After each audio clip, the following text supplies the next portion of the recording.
अपने माध्यम से, अपनी वीडियो के माध्यम से सभी बच्चों को इंग्लिश की ग्रामर को समझाना चाहता हूँ। आप इस जिससे कि मैं आपको जब भी इंग्लिश की स्टोरी, इंग्लिश की ग्रामर, न्यूज़पेपर को रीडिंग करना, इसको एक्सप्लेनेशन करना। इसे सुनें और समझें। यह वीडियो आपको इंग्लिश के ग्रामर से इंट्रोडक्शन और पार्ट्स ऑफ स्पीच की इंट्रोडक्शन के लिए बनाई है, जिससे आप इंग्लिश फुलफिल जान सकें। हमें अधूरी जानकारी इंग्लिश की होने पर हम काफ़ी मेहनत करने के बाद भी सही यूज और सही इंग्लिश के पार्ट्स ऑफ स्पीच को नहीं जान पाते हैं। बच्चों, मैंने इस वीडियो में एक भी पार्ट्स को नहीं छोड़ा है जिसकी आपकी भविष्य में कभी ज़रूरत पड़े। आपसे निवेदन है कि आपको इस वीडियो में जो भी बताया जाएगा उसे नोट ज़रूर करें, जिससे आगे समझने में कोई दिक्कत ना आ सके। इसमें ग्रामर की एक एक बारीक पॉइंट बताए गए हैं, जिससे हम हिंदी से अंग्रेज़ी और अंग्रेज़ी से हिंदी सही लिख समझ। और अब देखते हैं, पहला सेंटेंस देखते हैं। We are watching on interesting movie. क्या कह रहा है? We are watching an interesting movie. इसका हिंदी निकालेंगे तो क्या होगा? हिंदी, हम एक मनपसंद मूवी देख रहे हैं। तो बेटा हमने यहाँ पर हम क्यों लिखा, एक मनपसंद क्यों लिखा, मूवी क्यों लिखी, देख क्यों लिखा, और रहे हैं ही क्यों लिखा, और कुछ क्यों लिखा, ता है ती है क्यों नहीं लिखा, चुका चुकी ही क्यों नहीं लिखा, सकता सकती ही क्यों नहीं लिखा। तो ये सभी डिपेंड करता है सेंटेंस के टाइप्स पर, कि सेंटेंस किस टेंस का है, सेंटेंस किस प्रकृति का है, सिंपल है, नेगेटिव है, इंट्रोगेटिव है। तो हम देखेंगे यहाँ पर, तो बी से हम बनाया एक मनपसंद मूवी यानी कि इंटरेस्टिंग, और मूवी देख रहे हैं यानी कि वॉचिंग, और आईएनजी लगा है इसीलिए कंटिन्यूस का है। और कंटिन्यूस की आइडेंटिफाई क्या रहती है कि सभी वाक्यों में, कंटिन्यूस के सभी वाक्यों में रहा रही शब्द आता है। ऐसे ही आगे नेक्स्ट है, do you want to watch TV. तो आगे आ गए यहाँ पर बेटा हेल्पिंग वर्ब। यहाँ पे हेल्पिंग वर्ब, अभी आपको हेल्पिंग वर्ब यहाँ पे बी के बाद थी, इसमें हेल्पिंग वर्ब पहले आ गई। Do you want to watch TV, तो इसका सेंस कैसे निकालेंगे? पहले हेल्पिंग वर्ब है तो क्या शब्द पहले कनेक्ट निकालेंगे? क्या आप टीवी देखना चाहते हैं? अब इसमें नई चीज़ आ गई बेटा, यहाँ पे ते हैं आ गया, यहाँ पे रहे था।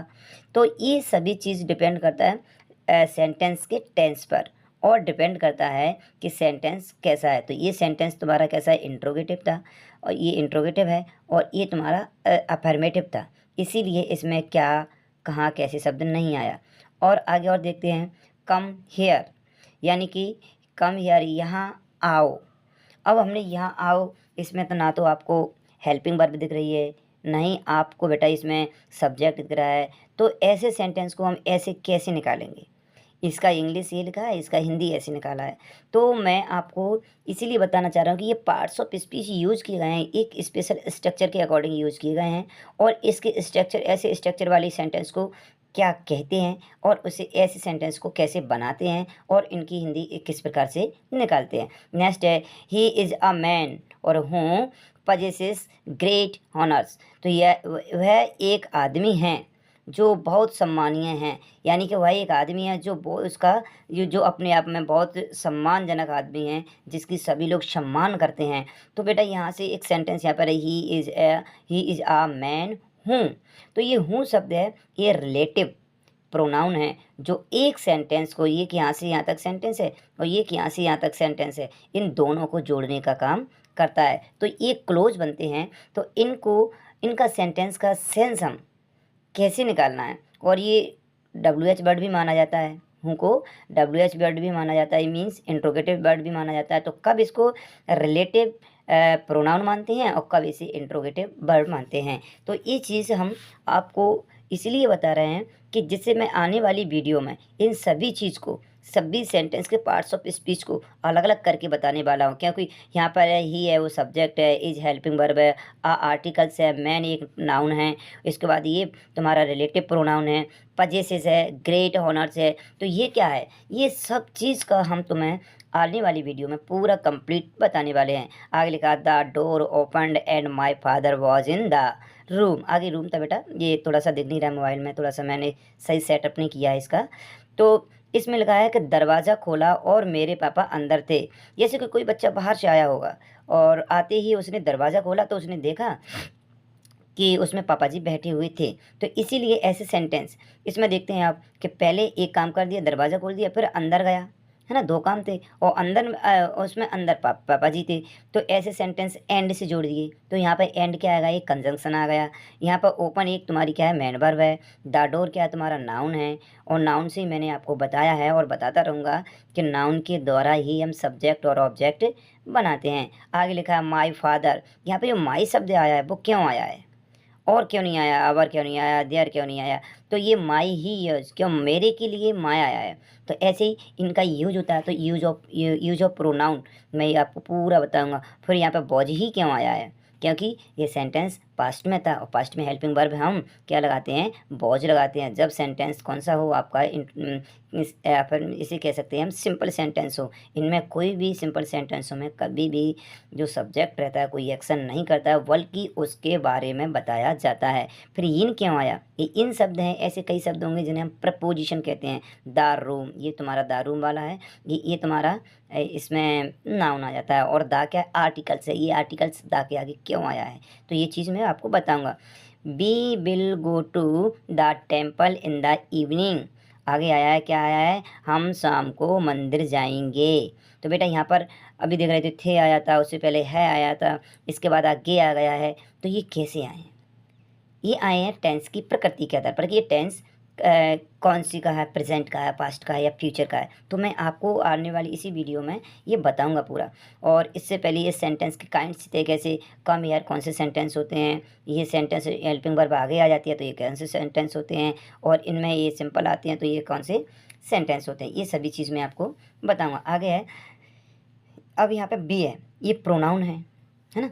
ये प्रोनाउन है। तो प्रोनाउन कौन कौन से होते हैं? जो पर्सनल प्रोनाउन होते हैं जो सब्जेक्ट के रूप में यूज़ करते हैं, तो प्रोनाउन के बारे में भी बताऊंगा। तो बेटा मैंने कई सारे नाम ले लिए, noun, pronoun, helping verb, subject, object, articles, और इसके बाद में आपको और भी एडजेक्टिव, एडवर्ब, ये सभी चीज़ मैंने बहुत सारे नाम ले लिए इन्हीं सेंटेंसों में। तो मैंने ये सेंटेंस ऐसे फिक्स करके रखे हैं कि जिससे कि आप लोगों को सभी चीज़ें इन्हीं सेंटेंस में कवर हो जाएँ और आपको सभी चीज़ों का पता चल जाए कि इंग्लिश में जो लिखा होता है, जो इंग्लिश में लिखा होता है वो सभी एक पार्ट्स ऑफ स्पीच होते हैं। इनका अपना अपना एक नाम होता है, इसी के अकॉर्डिंग इनको यूज किया जाता है। जैसे मैं आपको बताऊं, जैसे एक साइकिल बनाते हैं हम।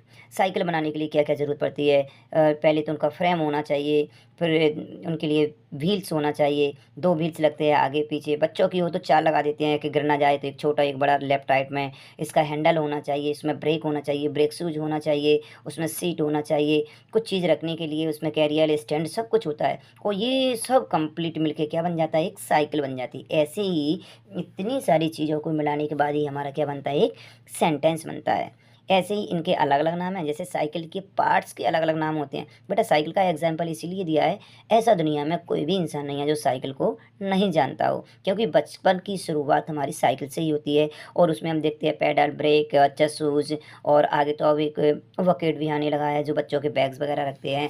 उसमें अब तो लाइटें भी आने लगी हैं, उसका कलर आने लगा है। तो ऐसे ही इसमें सेंटेंस में अच्छा बोलने में अच्छा भी लगे, गलत ना हो। यदि हम साइकिल में जो 2 व्हील होते हैं, एक व्हील लगाएं तो साइकिल नहीं चलेगी, इसको साइकिल ही नहीं कहेंगे। क्योंकि क्यों नहीं कहेंगे? क्योंकि वो चलती ही नहीं है। या उसकी एक व्हील को मैं आगे हैंडल पर रख दूं तो क्या चल पाएगी? नहीं चल पाएगी। उसकी ब्रेक है, मैं पूरी परमानेंट ब्रेक लगा दूं तो घूम पाएगा टायर? नहीं घूम पाएगा। उसमें रिम होती है, रिम में छोटे छोटे से तार होते हैं जिन्हें हम क्या बोलते हैं, उनको यदि सही नहीं लगाएं तो रिंग भी सही नहीं करेगी। उसमें हवा नहीं भरें, ट्यूब नहीं भरें, ट्यूब नहीं लगाएं, टायर नहीं लगाएं, तो ये सब कैसा है? अधूरा सा। ऐसे ही हमारे सेंटेंस को अपनी अपनी जगह पर, अपनी स्थान पर, मुख्य जगह पर रखते हैं, जिससे उसको क्या कर देते हैं? उसका सही कंप्लीट सेंस निकल जाता है। लिखा है they play in the park.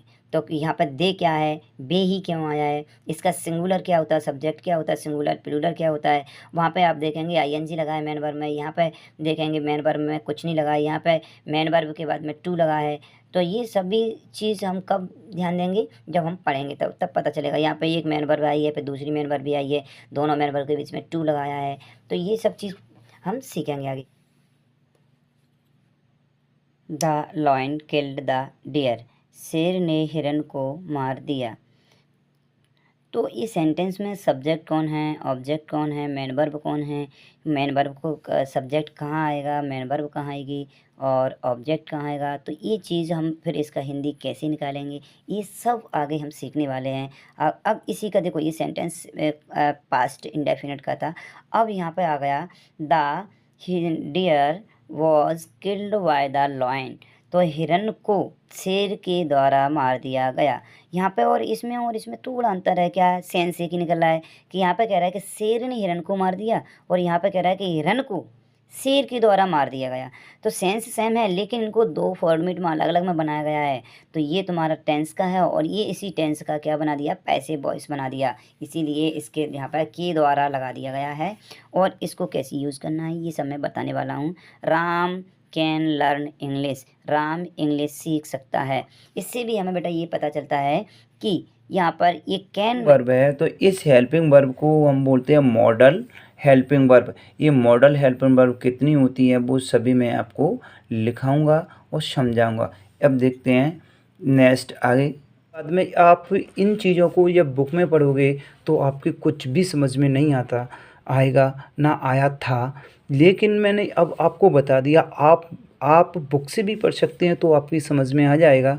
और इसके बाद नेक्स्ट स्टेप मेरा यही है कि बेटा मैंने आपको पार्ट्स ऑफ स्पीच बता दिए हैं, तो अब हमारे सेंटेंस में इनको हम कैसे यूज करते हैं, यह कह सकता हूँ मैं आपको यह चीज़ बताने वाला हूँ बेटा कि हमारे जो सेंटेंस बने होते हैं, जो सेंटेंस में क्या क्या होता है। अभी हमने पार्ट्स ऑफ स्पीच तो होते ही हैं, अब इसके बाद इसको हम कैसे इंग्लिश से हिंदी, हिंदी से इंग्लिश करना है, चलो देखते हैं। इंग्लिश ग्रामर मीन्स, सीधा सीधा इंग्लिश ग्रामर मीन्स क्या है, कहना चाह रहा है क्या है English grammar means. English grammar means English sentence के सभी पार्ट्स ऑफ स्पीच का सही ज्ञान होना और इनके सही तरीके से यूज़ करते हुए इंग्लिश सेंटेंस समझना, लिखना और बोलना सीखना होता है। पूरा सेंटेंस दो महत्वपूर्ण पॉइंट्स पर निर्भर करता है, डिपेंड करता है। पहला है वर्ड्स की मीनिंग आपको आना चाहिए, वर्ड्स की मीनिंग हिंदी में या जिसकी जो भाषा है मातृभाषा उसकी मीनिंग आना चाहिए। और दूसरा है kinds of parts of speech. कौन से वर्ड मीनिंग को भी दो भागों में बांटा गया है जिससे आपके वर्ड पावर बढ़ सकें। नंबर 1 फॉर्मेशन वर्ड है और सेकंड नंबर पर है मेन वर्ड। तो मैंने यहाँ पे बेटा आपको मेन वर्ड पहले बताया है। मेन वर्ड कैसे, ये मुख्य वर्ड होते हैं जिनकी मीनिंग जैसी की तैसी हो जाती है, जिन्हें हम जैसी की तैसा रटना याद करना पड़ता है। जैसे कि लिखा फिक्स, फिक्स की मीनिंग आपको पता होना चाहिए। गो आपको पता होना चाहिए, फॉलो या फार, फ्यू, मेल, मोर, ये सभी मीनिंग ऐसे वर्ड हैं जो जैसे लिखे हैं उनको हम वैसे याद कर लेते हैं।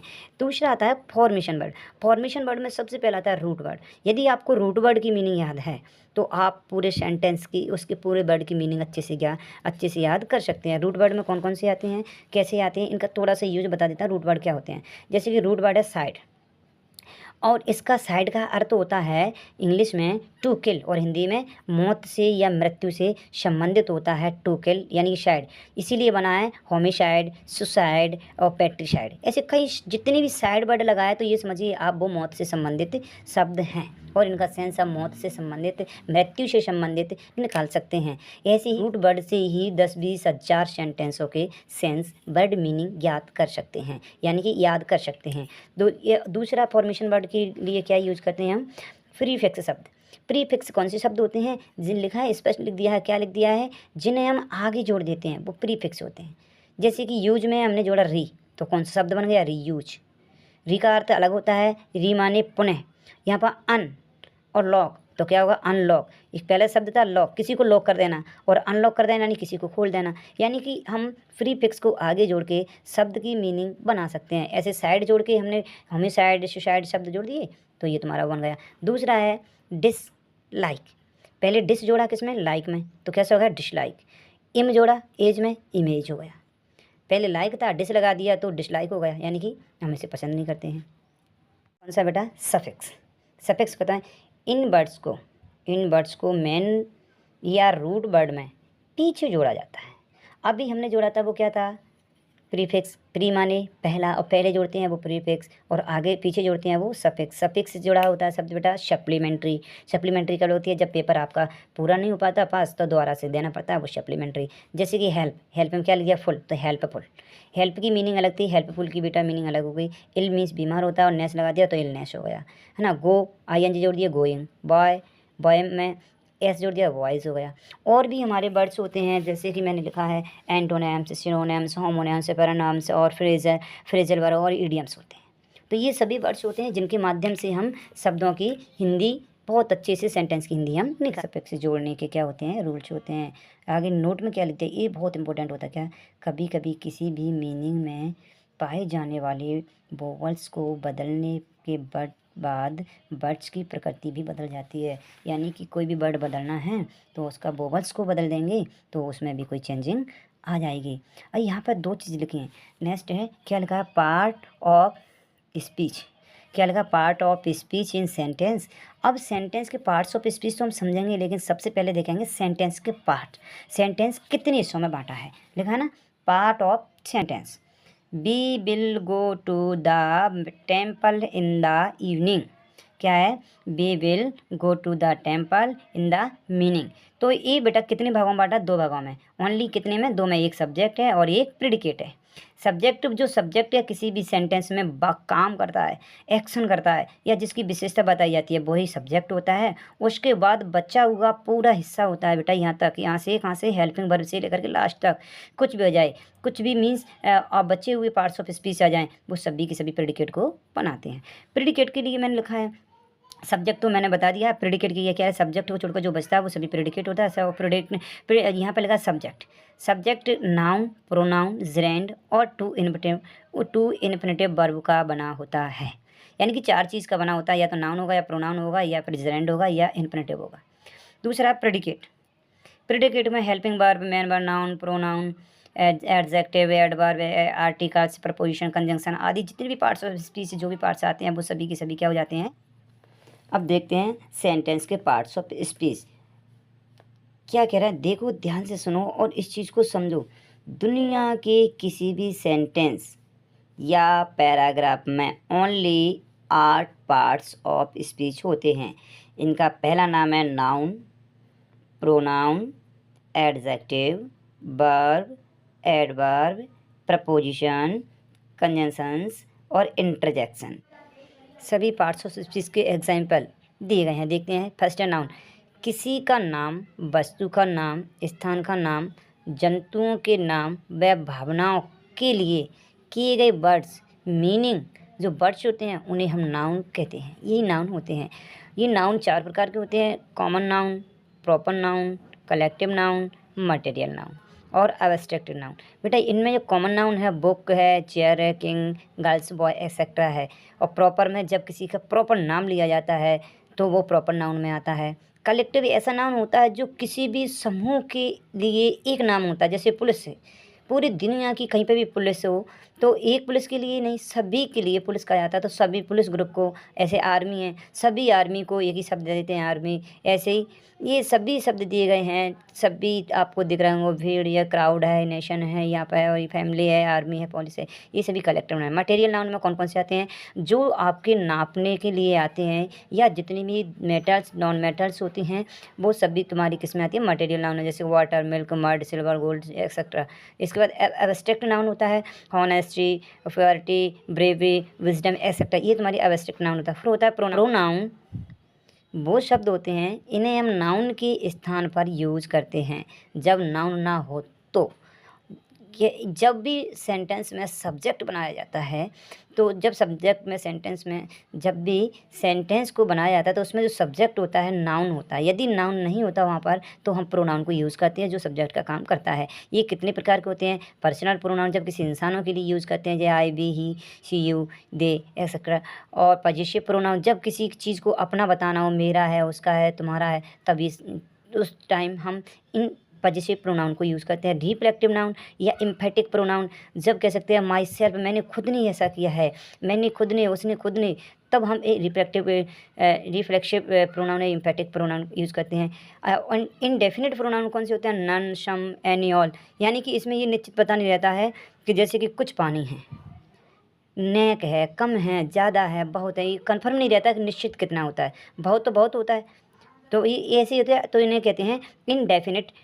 और एक डेमोस्ट्रेटिव प्रोनाउन होते हैं, जब किसी चीज़ को बताना है, पास में है, दूर में है, यहाँ पर है, वहाँ पर है, तो हम डेमोस्ट्रेटिव प्रोनाउन यूज़ करते हैं। डिस्ट्रीब्यूटिव प्रोनाउन ऐसे होते हैं जो हम किसी चीज़ को वितरित करते हैं, बांट देते हैं हिस्सों में, प्रत्येक ये नहीं, वह नहीं, ऐसे शब्द आते हैं तो डिस्ट्रीब्यूटिव प्रोनाउन होते हैं। और रेसिप्रोकल प्रोनाउन, रेसिप्रोकल प्रोनाउन का ईच अदर, वन अदर, ये शब्द, ये प्रोनाउन ईच अदर आते हैं, इसमें आते हैं। और रिलेटिव प्रोनाउन में हूँ है, हुज, हुम, दैट, एक्सेट्रा, यानी कि रिलेटिव प्रोनाउन हमारे दो सेंटेंस को, दो क्लोजों को दो सेंटेंस को जोड़ करके एक कंप्लीट क्लोज बनाता है और एक सेंटेंस का दूसरे सेंटेंस से संबंध बताता है, या किसी की विशेषता बताता है, या एडवर्ब होता है, या एडजेक्टिव होता है, या फिर ये इनको जोड़ता है, तो ये होता है रिलेटिव प्रोनाउन। और ये कैसे यूज़ किए जाते हैं, इनके यूज़ करने के नियम क्या है? बेटा इनके सभी के नियम अलग अलग होते हैं यूज़ करने के, सभी का तरीका अलग अलग होता है। और इंट्रोगेटिव प्रोनाउन होता है, जैसे कि वर्ड्स तो सेम होते हैं लेकिन इंट्रोगेटिव कम माने जाते हैं जब क्वेश्चन वर्ड में आगे क्वेश्चन मार्क लगा हुआ आता है, तभी माना जाता है, अदरवाइज नहीं मानते। तब यदि बीच में दोनों साइड में सेंटेंस आ जाता है और बीच में ये आती है तो फिर रिलेटिव हो जाता है, रिलेटिव प्रोनाउन हो जाता है। और जब इनके बाद में हेल्पिंग वर्ब तुरंत आ जाती है और लास्ट में क्वेश्चन मार्क आता है तो फिर ये इंट्रोगेटिव प्रोनाउन हो जाते हैं। और एक्सक्लेमेटरी प्रोनाउन कौन से होते हैं? जिनमें एक्सक्लेमेशन मार्क आता है, तब भी हमारे जो WH फैमिली के वर्ड होते हैं उन्हीं को हम ओनली व्हाट को यूज़ किया जाता है, इससे ज़्यादा दूसरे शब्द नहीं आते हैं, तो एक्सक्लेमेशन मार्क आता है, तो एक्सक्लेमेटरी प्रोनाउन होते हैं। थर्ड पार्ट्स ऑफ स्पीच कौन सा होता है? एडजेक्टिव। तो मैंने बेटा डेफिनेशन इनकी इंग्लिश में रहती है जो आपको कभी समझ में नहीं आती होता क्या है, इसीलिए इनको समझने के लिए मैंने एक कितनी शॉर्ट डेफिनेशन है, वो भी हिंदी में, जो अपनी मातृभाषा के साथ साथ अपनी घरेलू भाषा कह सकते हैं, बोली के रूप में इसे बताया है कि सेंटेंस में हम इसे कैसे आइडेंटिफाई करें, सभी प्रोनाउन को, सभी नाउन्स को। और ये थर्ड आता है एडजेक्टिव को, कैसे है? ये हमेशा नाउन और प्रोनाउन की विशेषता बताते हैं, यानी कि ये वर्ड्स कौन से होते हैं, ये सिर्फ नाउन और प्रोनाउन होते हैं, उनकी विशेषता बताते हैं, वही हमारे एडजेक्टिव वर्ड्स होते हैं। एडजेक्टिव वर्ड्स भी टाइप्स में बांटे गए हैं। पहला है एडजेक्टिव ऑफ क्वालिटी, यानी किसी नाउन या प्रोनाउन या कह सकते हैं सब्जेक्ट और ऑब्जेक्ट की क्वालिटी बताएंगे, स्वीट है, फॉर है, ग्रेट है, ब्यूटीफुल है, यानी कि उसकी क्या बताएंगे? क्वालिटी बताएंगे। ये तुम्हारे कौन से होते हैं? क्वांटिटी, एडजेक्टिव ऑफ क्वांटिटी, मात्रा बताएंगे, कम है, ज़्यादा, बहुत बहुत सारा है, कुछ है। एडजेक्टिव ऑफ नंबर, नंबर यानी कि होल, बहुत सारा, मच, कुछ, दैट। बेटा इनकी सब हाफ मीन्स आधा, फुल, पूरा। तो मैं आपको इनकी सब की हिंदी भी साथ में बताता जाऊँगा, और जब मैं आपको यूज ऑफ एडजेक्टिव बताऊँगा तभी इनको सबको बहुत अच्छी बारीकी से समझाऊँगा। अभी तो मैं आपको सिर्फ इंट्रोड्यूस करा रहा हूँ कि ये शब्द इनमें जब भी आपको दिखते हैं, क्योंकि मैं आपके लिए एक दिन ग्रामर की वीडियो बनाता हूँ, एक दिन मैं आपको इसमें इंग्लिश की स्टोरियाँ डालता हूँ, जिससे कि आप लोग इनको अच्छे से समझ सकें और कभी ना भूल सकें। और बुक में इन्हें कहाँ कहाँ पर कैसे कैसे यूज़ किया गया है वो आपको आगे चल के सभी वीडियो, इसी वीडियो में बहुत कुछ मिलने वाला है आपको। यानी कि एक वीडियो में मैंने all over parts of speech, all सभी के एक बेसिक यूनिवर्सल रूल को मैंने डिफाइन किया है, और वो भी एग्जाम्पल के साथ। देखो अब आता था फोर्थ आता है डिस्ट्रीब्यूटिव एडजेक्टिव, ये भी चीज़, ये भी नाउन और प्रोनाउन को बांट देते हैं। तो और अब आता है डोमेस्टिक, ये भी हमारे क्या होते हैं, हमारी अभी एडजेक्टिव चल रहा है, इससे पहले प्रोनाउन थे। ये adjective this, that, this, those, any, other, इनको यूज़ पार्ट्स ऑफ स्पीच को बेटा इनकी पोजीशन के अकॉर्डिंग पहचानते हैं कि किस पोजीशन पर इसे कहाँ पर यूज किया गया है, तो हम इनको एडजेक्टिव मानेंगे, या इनको नाउन मानेंगे, या हम इनको और दूसरा शब्द मानेंगे। क्योंकि इनकी सभी ग्रामर में यही रूल रहता है कि जो अपने स्थान पर रहता है, वर्ड्स एक ही होता है लेकिन अलग अलग रूप में इसे यूज किया जाता है, अलग अलग वर्ड मीनिंग भी निकाला जाता है। देखते हैं सेक्शन है इंट्रोगेटिव एडजेक्टिव, व्हाट, हुज, विच और व्हाट एवर, ये इंट्रोगेटिव एडजेक्टिव है। एक्सक्लेमेटरी एडजेक्टिव में क्या आता है? जो एक्सप्लेनेशन होता है वो एक्सक्लेमेटरी आता है। नेक्स्ट आता है इम्फेटिक, कौन सा बेटा? एम्फेसाइजिंग एडजेक्टिव वन और वेरी, यानी कि किसी को एम्फेसाइज करता है, ये एम्फेसाइज दबाव डालता है खुद पर या किसी दूसरे पर, तब इसको यूज करता है। पॉजिटिव एडजेक्टिव, ये भी हमारे एडजेक्टिव कब यूज किए जाते हैं, है माई, हिज, हर, इट्स, देयर। और प्रॉपर एडजेक्टिव, प्रॉपर एडजेक्टिव कौन से हैं, an English girls and Indians car, यानी कि किसी प्रॉपर चीज़ के बारे में जानकारी देगा ये शब्द, तो हमारे को कौन सा होता है, प्रॉपर एडजेक्टिव होता है। अब बेटा नेक्स्ट आता है वर्ब।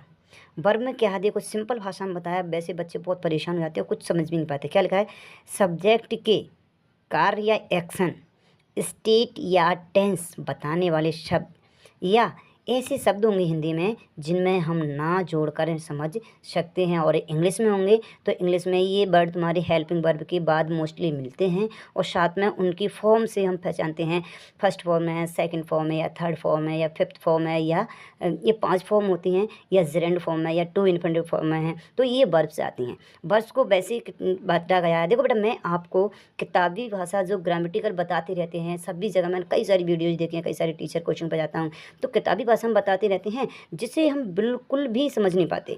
इसीलिए मैंने इनको अपनी भाषा में आपको समझाने के पर्पज से बताया है। किताबी भाषा में ट्रांजिटिव वर्ब बताते हैं, इंट्रांजिटिव वर्ब बताते हैं, और एक्सिलरी वर्ब बनाते हैं।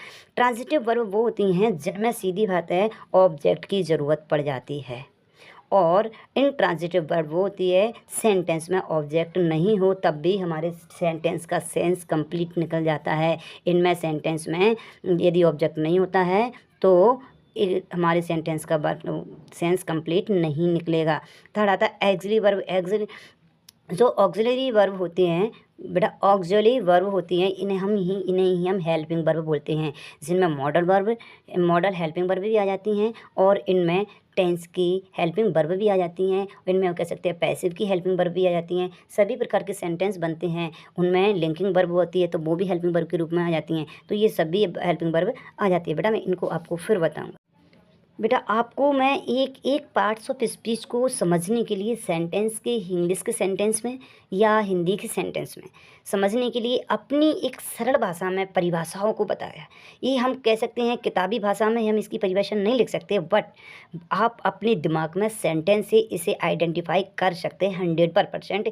मैंने बहुत सारा किताबी भाषा में पढ़ा है, मैंने बहुत टीचरों से पढ़ा और किताबी भाषा में ही पढ़ाते हैं, जिससे क्या होता है हम समझ ही नहीं पाते हैं और परेशान होते रहते हैं। हम उसी के समझने में लगे रहते हैं, तब तक सेंटेंस का तो हम शुरुआत ही नहीं कर पाते हैं, और ऐसे पढ़ते पढ़ते पढ़ाते पढ़ाते सीखते सीखते हमें काफ़ी टाइमिंग हो जाता है, और आखिर में सोचते हैं इंग्लिश बहुत हार्ड है, इसे नहीं कर पाएंगे, इसमें दिक्कत आती है, ग्रामर तो और भेजा खराब करते हैं। ऐसा कुछ नहीं है। तो देखो बेटा क्या लिखा है, वर्ब्स। वर्ब हमेशा वाक्य में टेंस, सब्जेक्ट के एक्शन, कार्य, अवस्था, स्टेट को बताती है। इसे कई प्रकार से यूज किया जाता है। देखो वही चीज़ वहाँ थी, यहाँ पे भी यही लिखा, लेकिन कई प्रकार से यूज किया जाता है। वहाँ पर 3 प्रकार दिया था, यहाँ पे कैसे कैसे दिया। फर्स्ट दिया है as a main verb. Main verb कब, जब सब्जेक्ट कोई एक्शन करता है, जैसे कि इसमें आई एम प्लेइंग बॉल, क्या कर रहा है, मैं बॉल खेल रहा हूँ, तो यहाँ पे एम हेल्पिंग वर्ब है और प्लेइंग शब्द है, ये मेन वर्ब है क्योंकि इसमें आईएनजी लगी है, और दूसरी बात ये हेल्पिंग वर्ब के तुरंत बाद है, तो यहाँ पे मैंने लिख दिया है मेन वर्ब, इसमें ये है। दूसरा एज ए हेल्पिंग वर्ब, इनमें वर्ब होती हैं वो हेल्पिंग वर्ब के रूप में होती हैं। इनको आप सेंटेंस बनाएंगे, हम टेंस सिखाएंगे आपको या एक्टिव पैसिव वॉइस बताएंगे, तब आपको ये लिखवा दी जाएगी पहले से ही। Do, does, has, have, is, are, am, was, were, shall, will, ये सब क्या होती हैं, हेल्पिंग वर्ब होती हैं, जो अभी मैंने बताई थी मेन वर्ब से पहले यूज होती हैं। तीसरा था मॉडल हेल्पिंग वर्ब होती है, can, could, should, would, may, might. बेटा इनके सभी हेल्पिंग वर्ब्स के हिंदी में सेंस अलग अलग होते हैं और इंग्लिश में भी अलग अलग होते हैं। इन्हीं को देखकर ही इन मात्र को देखकर ही हम सेंटेंस की आइडेंटिफाई करते हैं, क्योंकि इंग्लिश में रहता है तो सिर्फ इनको यूज किया जाता है, और इनकी हिंदी पता हो तो हम सेंटेंस की सेंस भी बहुत अच्छे तरीके से निकाल सकते हैं। एक एक चीज़ आपको बताई गई है, उसके लिए आप बेफिक्र रहना, आपको बता दिया जाएगा। नेक्स्ट है एज ए लिंकिंग वर्ब। इन सेंटेंसों में हेल्पिंग वर्ब सिर्फ इज, आर, एम, इन्हें हम टू बी वर्ब बोलते हैं। लिंकिंग वर्ब को टू बी वर्ब, यानी कि इनके बाद सेंटेंस में मेन वर्ब नहीं मिलेगी आपको, इनके बाद आपको एडजेक्टिव या हम कह सकते हैं किसी दूसरा वर्ड्स ऐसा मिलेगा, प्रपोजिशन कुछ भी मिलेगा जिसे हम प्रेडिकेट में मानते हैं, लेकिन इनके बाद मेन वर्ब नहीं आएगी, तब ये मेन वर्ब हेल्पिंग वर्ब होंगी, वो कौन सी वर्ब कहलाएंगी, लिंकिंग वर्ब कहलाएंगी। एज ए जेरेंड वर्ब, जब किसी भी मेन वर्ब के बाद, मेन वर्ब नहीं कह सकते हैं, किसी भी वर्ब के बाद हेल्पिंग वर्ब या एक्सुअलरी वर्ब को छोड़ करके आईएनजी लगी हो उनमें, जैसे कि सी होता है मैं वर्ब होती है सी, और सी में आईएनजी लगा दी है तो ये कौन सी मानी जाएगी? जेरेंड। जैसे वाइलिंग, मेकिंग, एक्सेट्रा बहुत सारी आती है, मतलब किसी में भी लिखा है, मैंने यहाँ पे लिख दिया आपको, वर्ब प्लस आईएनजी होगा तो वो जेरेंड वर्ब हो जाएगी। टू इनफिनिटिव वर्ब बन जाती है। जो मेन वर्ब होगी, जो वर्ब होगी उसके बाद उससे पहले टू लगता है, यानी कि टू इनफिनिटिव वर्ब में टू पहले आ जाता है, जेरेंड वर्ब में मेन वर्ब के तुरंत आईएनजी लग जाता है। बेटा इनको हम सब्जेक्ट बना सकते हैं, इनको हम क्या बना सकते हैं? सब्जेक्ट बना सकते हैं। उसके बाद फिर हेल्पिंग वर्ब, फिर मेन वर्ब यूज़ कर सकते हैं। कभी कभार हमारे इंग्लिश में क्या होता है बेटा, ये चीज़ होती है कि सब्जेक्ट जो बनता है, जो शब्द सब्जेक्ट का होता है, उसका डायरेक्टली एक मेन पर्टिकुलर वर्ड मीनिंग नहीं है जिससे हम उसे सब्जेक्ट बना सकें, इसीलिए मेन वर्ब को ही जेरेंड बना के उसका मीनिंग निकालते हैं और फिर तुम्हारा सेंटेंस कंप्लीट हो जाता है। दूसरा था पार्टिसिपल के रूप में। बेटा पार्टिसिपल भी ये सबसे बड़ी चीज़ होती है और ये सबसे दिमाग ख़राब करने वाली चीज़ होती है। ये तीनों फॉर्म में होती है, इसे हम बता देंगे। इसका बहुत अच्छा से यूज़ भी होता है, ये लिखा है ना, these words use to like adjective. ये पार्टिसिपल होते हैं, ये हमेशा एडजेक्टिव के रूप में यूज होते हैं। There are 3 types of the particles. ये पास्ट प्रेजेंट पार्टिसिपल और पास्ट पार्टिसिपल होते हैं एज ए फ्रेजल वर्ब। ये सबसे ज़्यादा वर्ब मेन वर्ब के बाद ज़्यादा से ज़्यादा यूज़ की जाती है, तो फ्रेजल वर्ब यूज़ की जाती है। क्या इसमें क्या होता है? मेन वर्ब के बाद, मेन वर्ब के तुरंत बाद क्या होता है? प्रपोजिशन होती है।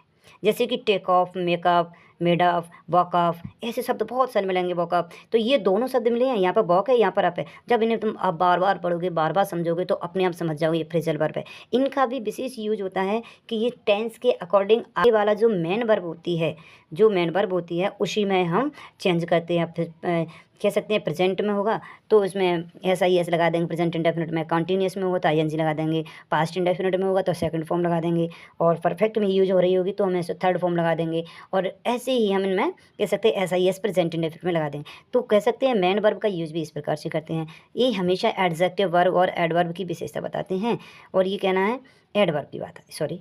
अब पढ़ते हैं हम क्या? एडवर्ब।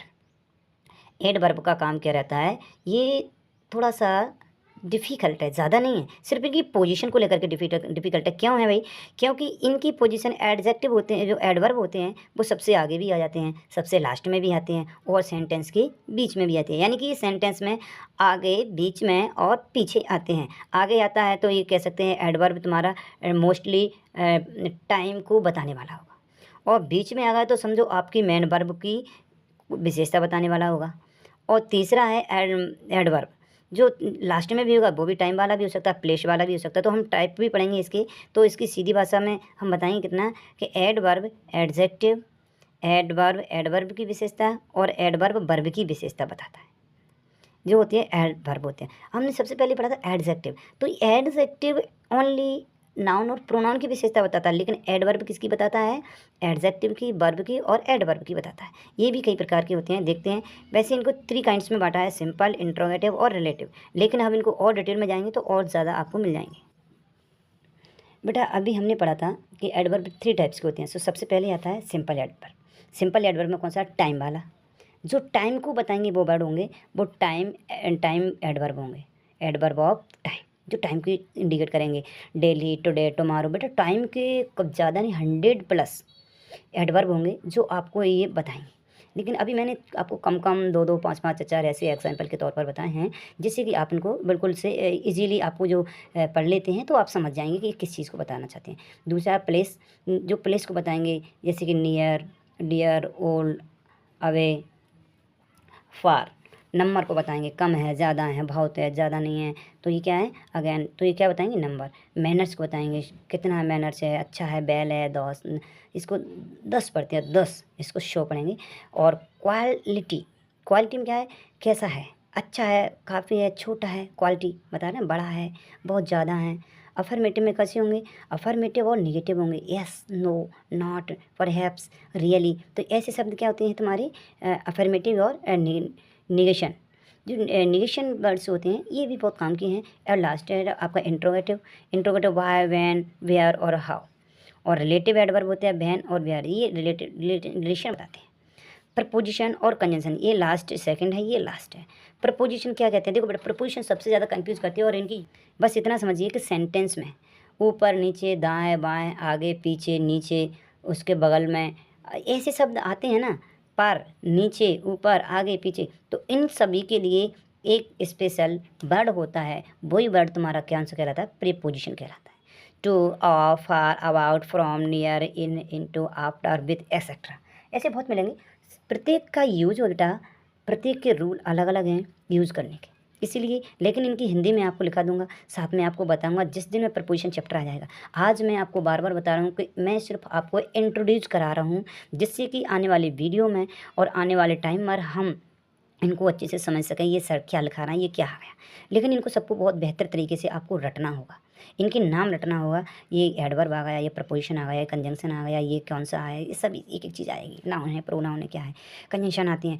इनका काम अपनी भाषा में ही बताऊंगा बेटा। 2 सेंटेंस, 2 वर्ड्स, 2 नाउन, 2 प्रोनाउन को जोड़ने का काम, यानी कि यहाँ पर लिखा ना जॉइंट्स। जॉइंट यानी कि किसी चीज़ दो को जोड़ने का काम करते हैं, तो वो कंजंक्शन बोलते हैं।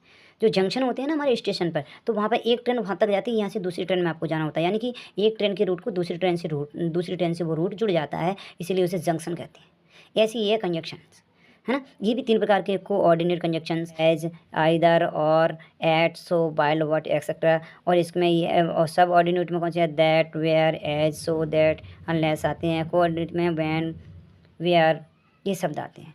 तो नेक्स्ट है इंटरजेक्शन। ये लास्ट पार्ट ऑफ स्पीच है। ये लिखा है जो शब्द खुशी, दुख, घृणा, शाबाशी आदि आदि मन के भाव, जो सडनली भाव आ जाते हैं, भाव प्रकट करते हैं, उसे हम इंटरजेक्शन कहते हैं। इंटरजेक्शन जैसी कोई घटना घटी कुदरती से, हमें कुछ सोचना समझना नहीं पड़ता, अचानक से कुछ भी हो जाता है। कोई गलत काम होता है तो हमें दुख फील होने लगता है, कोई अच्छा काम हो जाता है तो अपने आप चिल्लाने लग जाते हैं, कोई डरा देता है तो हमारे रोंगटे खड़े हो जाते हैं। तो ऐसी कह सकते हैं बेटा, ऐसे कोई भी काम जिसमें हम अपने कह सकते हैं इमोशंस को प्रकट कर देते हैं। तो ऐसे इमोशंस को हम प्रकट कर तो देते हैं, लेकिन इनको शो करने के लिए, बुक में लिखने के लिए कौन से शब्दों को यूज़ करना है, तो वो वर्ड्स होते हैं इंग्लिश में, उन्हीं वर्ड्स को हम इंटरजेक्शन वर्ड्स कहते हैं।